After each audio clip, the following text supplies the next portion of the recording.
Amis Capricorne, bienvenue dans votre guidance du mois de novembre. Alors ce mois-ci, je vous propose une guidance avec un tirage spécial alchimie entre l'ombre, alchimie de l'ombre et de la lumière.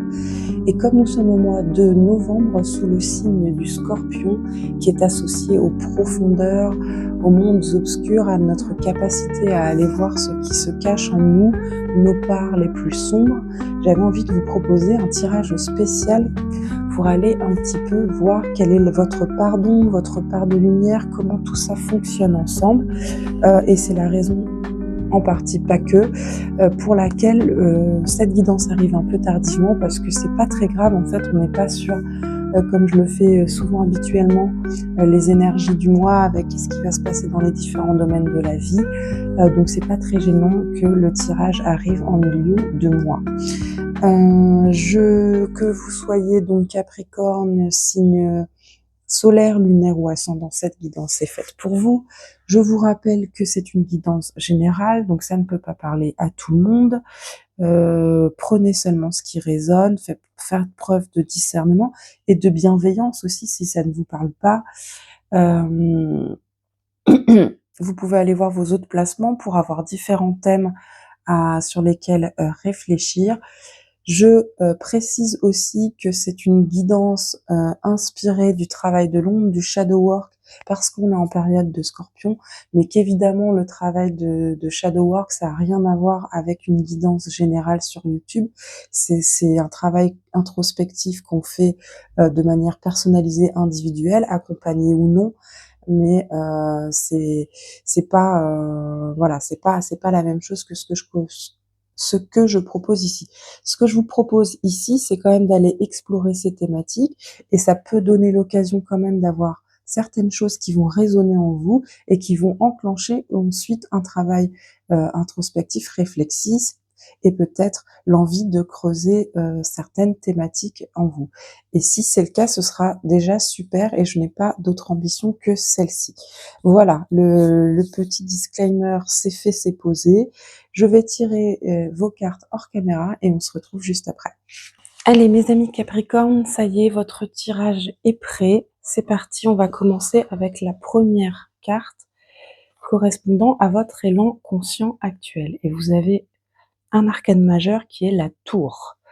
À noter déjà dans votre tirage que vous avez quand même 3 arcanes majeurs. Donc la tour, la tempérance et le jugement. Donc on est sur un tirage assez puissant. On a des épées, des coupes, des deniers, donc c'est assez équilibré. Pas de bâton. En vérité, j'ai presque terminé tous les signes et je crois que sur ce tirage alchimie, ombre et lumière, il n'y a pas du tout de bâton. Personne n'a sorti des bâtons, je crois. Et c'est pas tellement étonnant puisque là, on est vraiment sur un travail introspectif. Donc, c'est le mental, c'est les émotions qui se mettent en mouvement et on n'est pas forcément encore dans un passage à l'action. Votre élan conscient actuellement, c'est la tour. Donc, vous, ce que vous désirez, où vous mettez votre volonté, votre énergie actuellement, c'est à déconstruire quelque chose.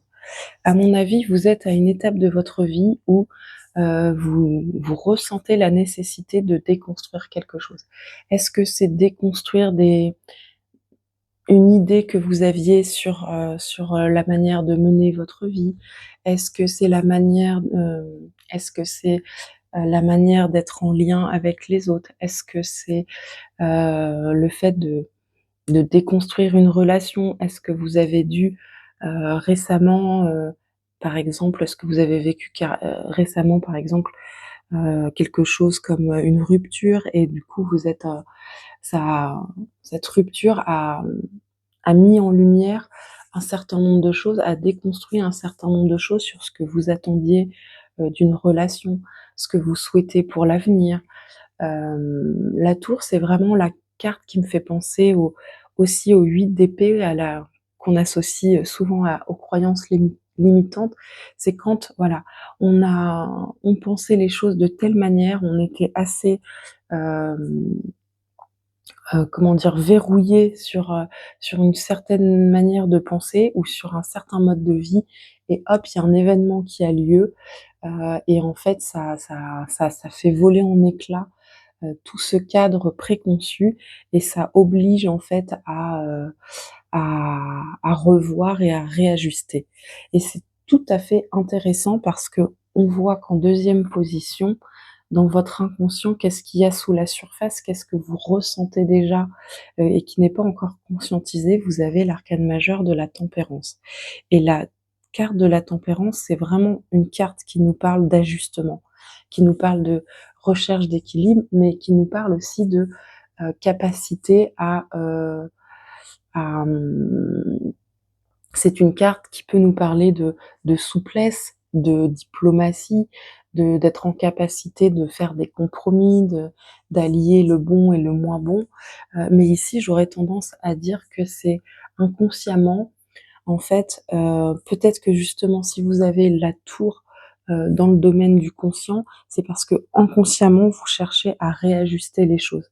Vous cherchez peut-être à faire en sorte que les choses soient plus alignées, à faire le tri entre ce qui est bon et ce qui est pas bon, entre ce qui est OK pour vous et ce qui est pas OK pour vous, en fait.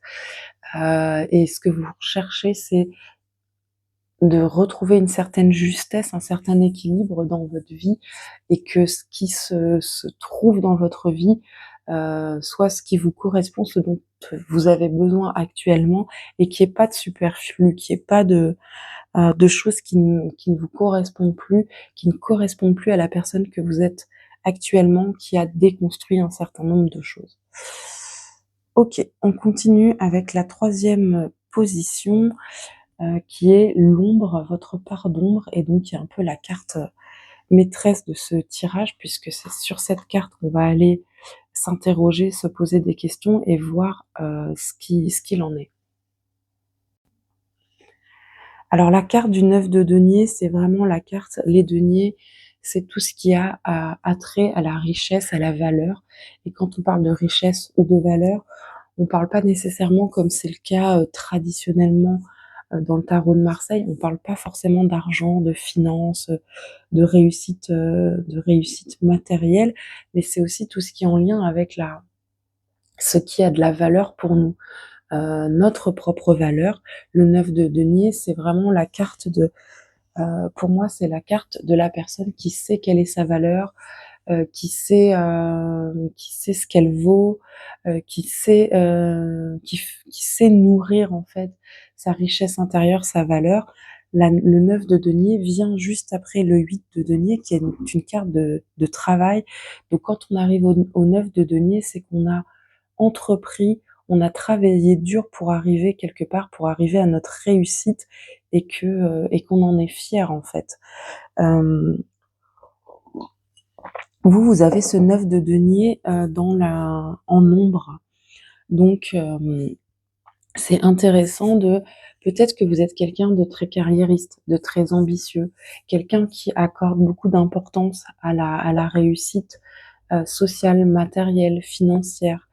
Quelqu'un qui travaille dur en fait pour devenir une personne indépendante, pour devenir une personne qui est en capacité de combler ses besoins seul en fait. Pourquoi c'est une ombre chez vous? Est-ce que est-ce que cette volonté-là vous coupe de quelque chose, vous demande des trop de sacrifices? Est-ce que euh, moi je le vois plutôt ici comme est-ce que la valeur que vous vous accordez dépend d'un certain nombre de réussites, d'achèvements dans votre vie? Et est-ce que du coup c'est sans ça en fait vous ne vous accordez pas de valeur? Et du coup est-ce que vous ressentez le besoin de faire des efforts considérables pour avoir de la valeur? Alors qu'en réalité, c'est évidemment très intéressant hein, d'avoir de l'ambition et de vouloir se fixer des objectifs, atteindre des buts, etc. Bien évidemment, et tant mieux. Et Je souhaite à tout le monde d'avoir des projets, des envies et de réussir à mener à terme ses envies, ses désirs évidemment, mais en fait, tout être humain en soi, par définition, parce que c'est un être vivant, un être qui a des émotions, des ressentis, une personnalité, a de la valeur en fait. Et peu importe ce qu'il va réussir à faire dans sa vie, peu importe le nombre d'échecs qu'il aura dans sa vie, et une personne qui a très bien réussi financièrement, par exemple, une personne qui a très bien réussi professionnellement, elle, en tant qu'individu, elle a pas plus de valeur en fait qu'une personne qui n'aurait pas réussi professionnellement ou qui ne gagnerait pas d'argent en fait. En tout cas, aux yeux du monde, aux yeux de la société, c'est peut-être difficile de dire ça aujourd'hui, mais dans le regard des proches, des gens qui nous aiment, de notre famille, de nos amis, etc., ça devrait pas être le cas. On ne devrait pas être jugé sur ces choses-là, sinon ça peut vouloir dire qu'on n'est pas apprécié pour qui nous sommes, euh, authentiquement, sincèrement, sérieusement. Et en plus, on le sait, on le sait très bien, il y a des personnes qui font des métiers à très haute valeur pour la société, pour le collectif. Je pense par exemple à toutes les personnes qui sont dans les métiers de la santé, les infirmières, les aides-soignantes, les auxiliaires de vie, des choses comme ça. C'est des métiers super importants, donc qui ont beaucoup de valeur. Et du coup, c'est très honorable de faire ce genre de métier. Pour autant, c'est pas des personnes qui vont gagner des 1000 et des 100, quoi. C'est pas des traders. Et le trader, il a peut-être un salaire de fou avec une maison incroyable et un mode de vie très clinquant. Mais finalement, est-ce que sa valeur dans la société, au sens de contribution, elle est aussi intéressante que celle. Donc peut-être que votre pardon, c'est cette espèce de volonté en fait d'arriver quelque part, d'arriver à un certain niveau de réussite, euh, et euh, et vous avez besoin de ça en fait pour vous accorder de la valeur aussi. Et donc c'est intéressant de travailler sur ça, sur ce besoin de prouver en fait, ce besoin de validation en fait, qui passe par le travail, par la réussite. Euh, qu'est-ce que ça Qu'est-ce que ça montre de vous? Qu'est-ce que ça montre d'une certaine vulnérabilité? Peut-être qu'est-ce que ça dit de votre estime de vous? Est-ce que c'est lié à votre éducation? Aussi, hein, parce que parfois on a une éducation où on a été poussé à réussir et on sent bien que si on réussit pas, on va décevoir nos proches, nos parents, on va pas être à la hauteur, on va se comparer avec ceux qui ont réussi, etc.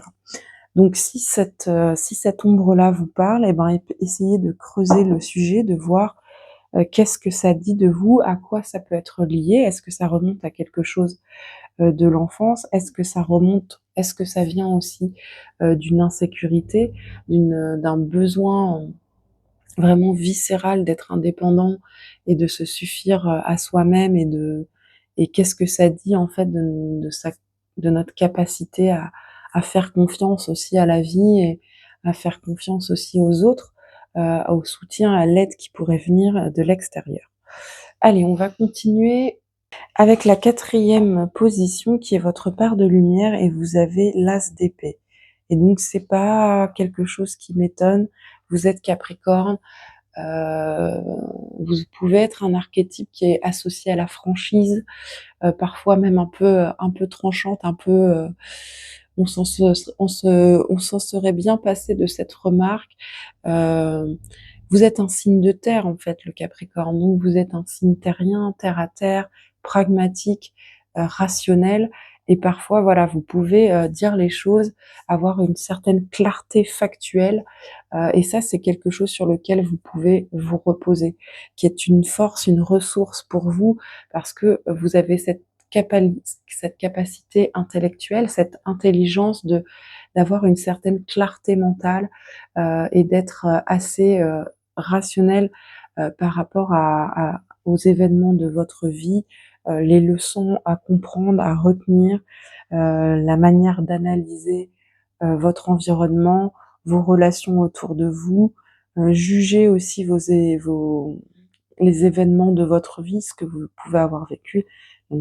Par exemple, tout à l'heure, je vous parlais de la tour et du fait que vous aviez peut-être vécu un événement qui était venu bousculer en fait votre manière de penser, vos idées préconçues. Eh bien, avec un as d'épée en part de lumière, vous avez cette capacité à analyser la situation de manière raisonnable et d'en prendre les choses intéressantes qu'il y a à en retenir et à pas partir dans des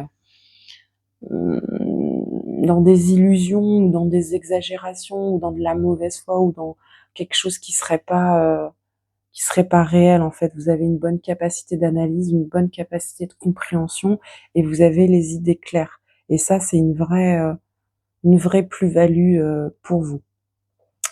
Continuons avec la 5e position qui est quel est l'équilibre en fait avec tout ça. Et vous avez le jugement. Et on voit bien hein, qu'avec ce 9 de denier ici, donc cette carte de la réussite, hein, de l'abondance, euh, l'équilibre que vous avez arrivé à créer avec tout ça, c'est quand même une forme de reconnaissance, une forme de, en fait, tout le travail que vous effectuez, il est reconnu. Il est quelque part, en fait, vous faites tout ça pour avoir une certaine position dans la société, une certaine position dans votre groupe, dans vos cercles sociaux, etc. Et c'est comme ça que vous fonctionnez. Sûrement que c'est un moteur pour vous, en fait, d'avoir cette forme de reconnaissance, cette forme de je suis où je dois être, en fait, je fais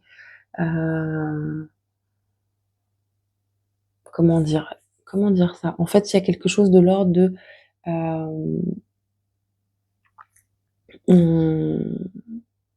tout ce que je fais, je le fais pas pour rien.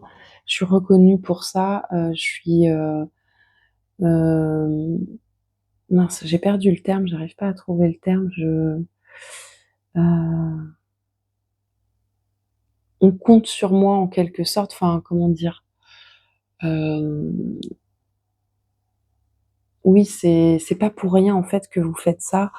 Euh, vous sentez vous que c'est comme une sorte de devoir en fait. C'est ça le terme que je cherchais. Et c'est pas étonnant venant d'un Capricorne parce que vous êtes un signe qui est associé à ça, souvent au sens du travail, au sens du devoir, de la responsabilité, qui a un certain sérieux, même voire une certaine gravité. Euh, évoluer dans la vie pour vous c'est pas quelque chose de léger, de spontané, de frivole quoi. C'est un vrai travail dans lequel vous vous investissez à long terme et pour lequel vous êtes capable en fait de déployer beaucoup d'efforts sur le long terme en fait pour arriver au bout de quelque chose. Et au bout de ce quelque chose, il y a de la reconnaissance, il y a du mérite, il y a du retour sur investissement entre guillemets. Et donc, et ça, c'est important pour vous, et c'est ce qui, c'est l'équilibre qui se crée en fait dans tout ça. Euh, et enfin, pour terminer, en 6e position, qui est la position de l'alchimie actuelle, de la transformation, de l'évolution possible actuelle, vous avez l'as de coupe. À noter que vous avez quand même 3 arcanes majeures, 2 as et un 9. Le 9 étant traditionnellement associé à la fin et le l'as étant associé au début. Donc c'est intéressant d'être vraiment dans une période comme ça avec cette tour, hein, il y a un début de il y a un renouveau en termes de vision, de clarté, et il y a aussi un renouveau au niveau sentimental, émotionnel. Et là, vous allez vers euh, peut-être qu'en fait vous avez fait un travail aussi de tri hein, avec inconsciemment cette tempérance et cette déconstruction ici avec la tour, d'aller vers quelque chose qui est plus proche de votre cœur, un as de coupe avec un 9 de denier ici en ombre.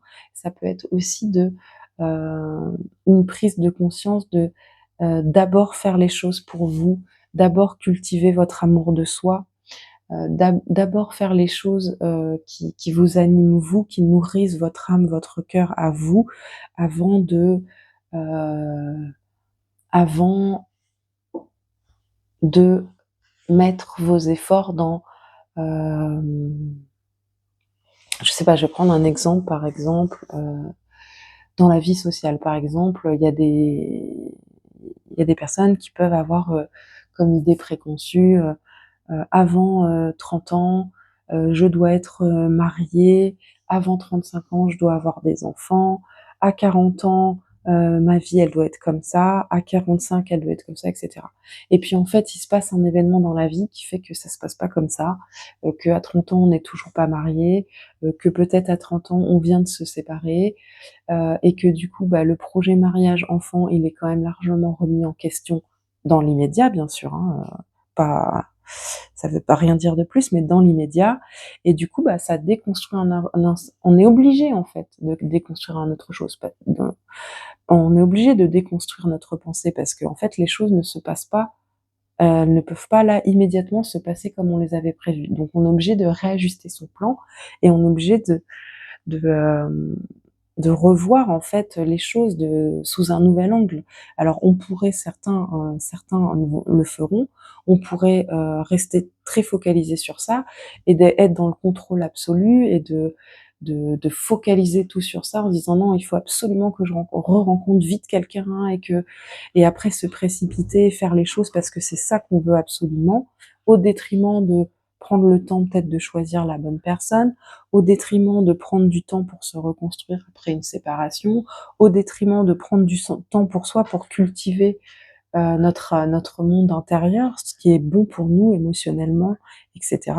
Et là, vous, on voit que c'est pas ça en fait. Vous avez compris que le principal en fait, c'est d'être bien avec vous-même et qu'ensuite le reste suivra. Donc il y a vraiment une forme de et on voit qu'inconsciemment, c'est ce que vous cherchez à faire. Vous cherchez à réajuster, à réaligner les choses. Et donc vous allez y arriver en fait. Vous allez vers ça.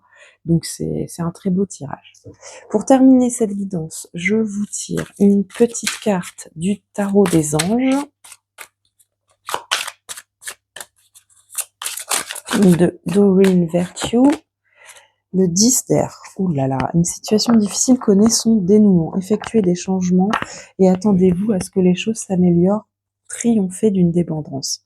Bah ça c'est très beau, vous voyez, parce que le 10 d'air, bon bah là on est vraiment, je vous disais, hein, vous aviez des fins et des commencements. Le 10 d'air, c'est un passage à un cycle supérieur. Le 10 d'épée, c'est quand on a compris que ça y est, c'est bon. Je suis arrivée au bout de ce truc-là, ça m'a usé, ça m'a fatiguée. C'est un peu l'épuisement mental, c'est un peu l'état de OK, moi je vais pas me rester dans cette situation de victimisation et je passe à autre chose. J'en ai assez quoi, j'en ai assez vu. Et donc du coup, probablement avec cette tour-là dans la vie consciente, effectivement, vous avez vécu quelque chose qui a créé chez vous du remous mental, peut-être beaucoup d'anxiété, de peur, de difficultés, mais vous êtes arrivé à terme de ça. Et là, maintenant, vous renaissez en fait. Pour certains d'entre vous, ça peut même être une nouvelle rencontre, hein, un nouvel amour. Ok, allez, je vous tire une dernière petite carte avec le petit oracle de l'intuition pour aller vous chercher un dernier petit message et on en aura terminé, mes amis Capricorne, pour cette guidance. Un dernier petit message. Permission, apprentissage. Chaque expérience est utile, alors relativise tes échecs. Sur le théâtre de la vie, envisage-les comme des répétitions pour la grande première dont ton triomphe. C'est exactement ça, hein. Je vous disais tout à l'heure avec le 9 de denier en ombre, ça peut être vraiment une volonté viscérale de réussir. Peut-être que l'échec pour vous, c'est quelque chose qui est difficile, qui n'est pas autorisé, ou qui vous fait vous remettre énormément en question. Et en fait, la vie est faite de réussites et d'échecs. Personne ne vous dira. Et d'ailleurs, dans des personnes qui peuvent être célèbres pour leur réussite, il y en a beaucoup qui te diront j'ai échoué 99 fois et j'ai réussi à la 100e fois. Il y a une certaine forme de confiance et de foi en fait qu'on va finir par y arriver et on n'est pas défini par nos échecs et de nos échecs, on apprend beaucoup de choses aussi et on prépare notre réussite aussi. Et donc, parfois, quand on a une idée préconçue sur comment devrait être notre vie et qu'on n'arrive pas à ça au timing qu'on souhaitait, on a peut-être ce sentiment d'avoir échoué, mais en fait, rien n'est jamais déjà défini, marqué dans le marbre. Selon l'âge qu'on a, on a encore beaucoup de temps devant nous pour faire des expériences et vivre des choses et réussir. Donc voilà, voyez, permettez-vous de voir l'échec comme un apprentissage, mes amis Capricorne. Voilà, j'espère que cette guidance vous a plu. Si elle vous a plu, n'hésitez pas à liker la vidéo. Ça m'aide au niveau de l'algorithme YouTube afin que la vidéo soit plus visible au plus grand nombre.